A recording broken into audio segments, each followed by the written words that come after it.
Muy buenos días, bienvenidos a Alimento para mi Espíritu. Este es nuestro devocional Semillas de Amor. Dios los bendigo en el nombre de Cristo Jesús.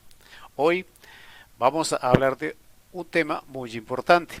Quiero empezar con algo que no es teología ni que es parte de la Biblia, pero me sirve para enfocarnos en el tema que hoy vamos a tratar. No sé si ustedes sepan que en la literatura universal hay una obra que se llama La Divina Comedia de Dante Alighieri. Es una comedia que está dividida básicamente en tres actos y en el primer acto se llama Infierno o Canto, en algunas cosas, en algunas partes se llama Canto. Pero traigo a acotación esta información porque me llamó la atención algo que opera o que sucede en ese primer canto. Y es lo que dice en la puerta a la entrada del infierno. Dice lo siguiente: abandonad toda esperanza, todos vosotros quienes entran a este lugar. Esa es la bienvenida, la frase de bienvenida a la entrada del infierno. Traduciéndolo de alguna manera, lo que está diciendo esta frase es que las personas que pierden la esperanza ya están en el infierno. Que las personas que no tienen esperanza, aún en esta vida, ya están en el infierno. Entonces, nosotros tenemos que conocer lo que la palabra dice en referencia a la esperanza en la que nosotros debemos vivir. Por eso quiero que me acompañe y le colocamos nombre a este tema: la esperanza versus la crisis. Pero vayamos directamente a la palabra del Señor. Dice la palabra del Señor en Hebreos 6:17 al 20 hasta la parte A. Dice: por lo cual, queriendo Dios mostrar más abundantemente a los herederos de la promesa la inmutabilidad de su consejo, quiere decir el no cambio, interpuso juramento para que por dos cosas inmutables en las cuales es imposible que Dios mienta, tengamos un fortísimo consuelo los que hemos acudido para asirnos, para agarrarnos de la esperanza puesta delante de nosotros, la cual tenemos como segura y firme ancla del alma, y que penetra hasta dentro del velo donde Jesús entró por nosotros como precursor. La palabra del Señor lo que me está diciendo es que Dios juró por Él mismo que nos daba esperanza a través de Cristo Jesús y que nunca esa esperanza iba a estar lejos de nosotros. En estos momentos de crisis, si nosotros, como inicialmente decía la lectura, si nosotros perdemos la esperanza, eso significa que aceptamos el infierno que estamos viviendo, porque no vemos salida, porque no encontramos salida. Es normal que nosotros no sepamos qué hay después del sufrimiento, porque nosotros no tenemos esa capacidad. Nosotros podemos estar en sufrimiento, pero nosotros no sabemos qué hay después del sufrimiento. Nosotros sabemos que Dios no nos revela el por qué tenemos problemas, pero Él sí nos enseña a que debemos tener confianza en Él, porque cada uno de los problemas tiene un propósito dentro de un plan que Él ya diseñó. Nosotros no sabemos qué nos depara el futuro, pero sí sabemos quién tiene en sus manos el futuro. Y Dios nos ha enseñado a través de su palabra que el futuro que Él espera que nosotros tengamos es el mismo que nosotros deseamos, de bien, de paz y de bondad y amor, de éxito, de triunfo, de victoria. Entonces nosotros puede que no sepamos qué hay después del sufrimiento, no sepamos qué nos depara el futuro, no sabemos por qué los problemas, pero lo que sí sabemos es que juró Dios por sí mismo que nos daba esperanza permanente, eterna en Cristo Jesús. Entonces nosotros en estos momentos de crisis no podemos abandonar esa esperanza.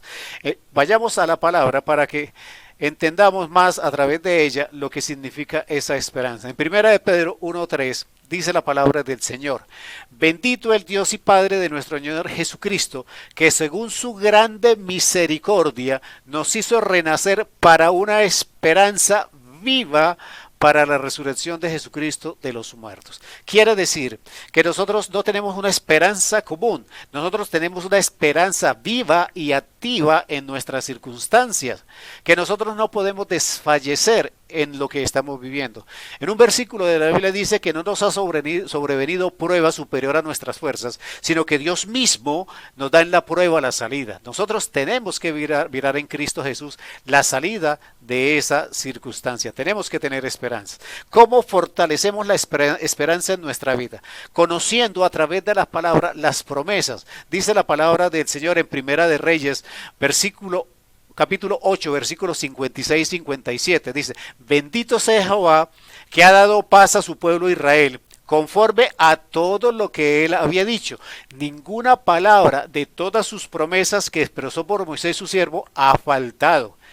Esté con nosotros Jehová nuestro Dios, como estuvo con nuestros padres, y no nos desampare ni nos deje. Quiere decir que el pueblo de Israel sabía que si Dios prometía algo, lo cumplía.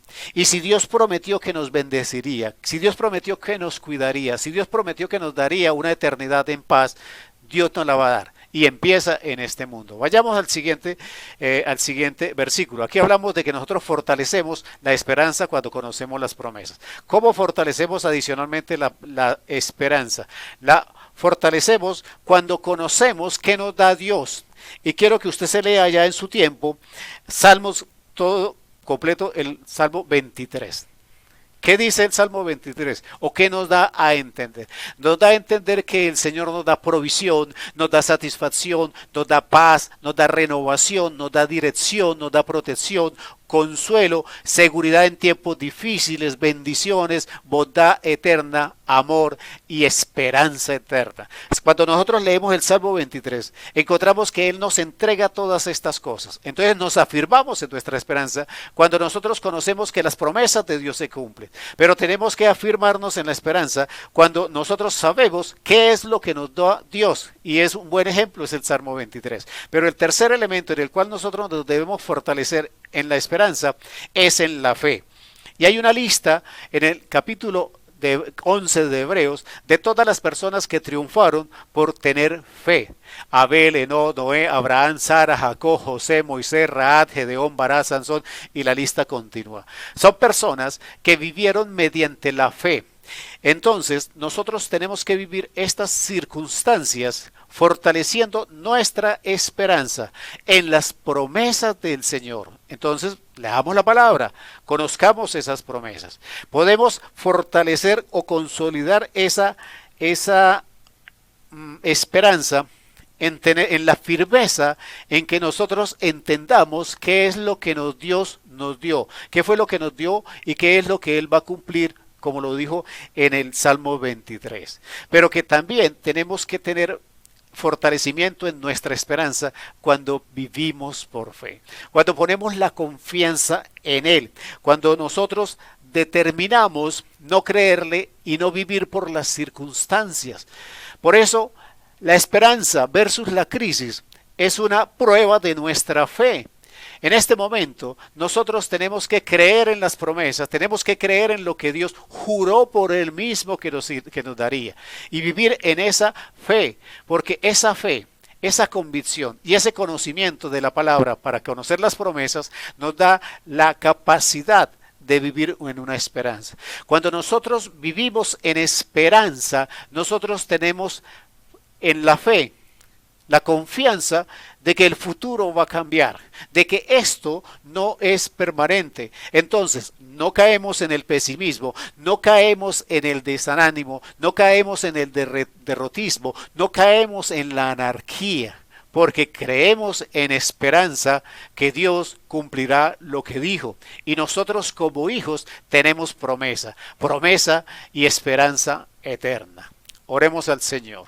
Padre Santo, Señor Dios Todopoderoso, permítenos, Señor, ser conscientes a través del conocimiento de la palabra, de lo firmes que son tus promesas, de lo que nos das, Padre Santo, que puedas en nosotros poner una porción superior de fe, para que podamos en estas circunstancias y en estas dificultades poner nuestra fe en ti, mirando, Señor, al autor y consumador de la fe que es Cristo Jesús, para que podamos vivir estos días en paz, en sosiego y en esperanza, recibiendo la dirección de tu Espíritu Santo para vivir este día en el nombre de Cristo Jesús. Amén. Lo espero mañana a las 7 de la mañana en esto que se llama Semillas de